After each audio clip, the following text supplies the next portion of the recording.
Well, we're clipping right along, moving our way through chapter section 10-4, Infinite Geometric Series. And we come to infinite series in sigma notation. And a little unlike what we saw in the last chapter section when we were just looking at geometric series and sequences in series, geometric sequences in series. This is not quite as laborious. This kind of goes with what else we've seen in this chapter section. It's really pretty simple. So here we see down here on the bottom left, sigma notation, where we've got infinity over top of the sigma, k equals 1 at the bottom, and then we have our formula, which is 12, in this case is 12 times 3/4, 3 over 4, raised to the power of n minus 1. So let's break this down. And so this tells us right here that this is an infinite geometric series.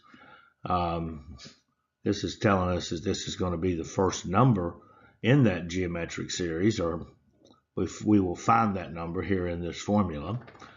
If I substitute in here 1 for n, of course that's going to equal 0, which means that 3/4 raised to the 0 power is 1, which then helps us inform us that this 12 is the first number in the series. It's A1, and this 3/4 is our common ratio.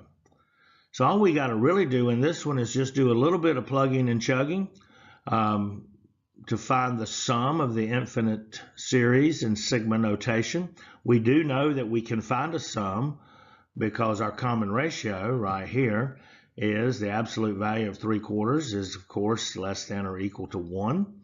So it is one that we can have a sum for.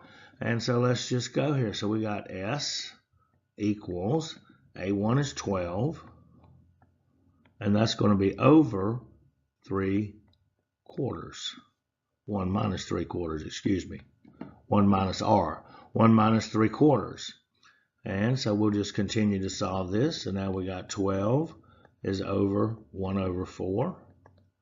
And that's going to equal, if we're going to divide 12 by 1/4, that's the same as multiplying 12 times 4.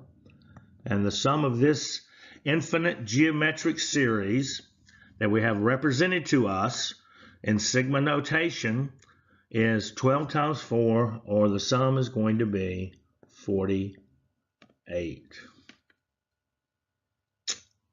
Pretty good. Not too bad. I think all the examples we look at, k or n or whatever number, whatever variable we're using, letter for a variable we're using is equal to 1. And it's just that simple. We just plug it into S, the sum is equal to A1 over 1 minus the common ratio, and then solve. Pretty simple.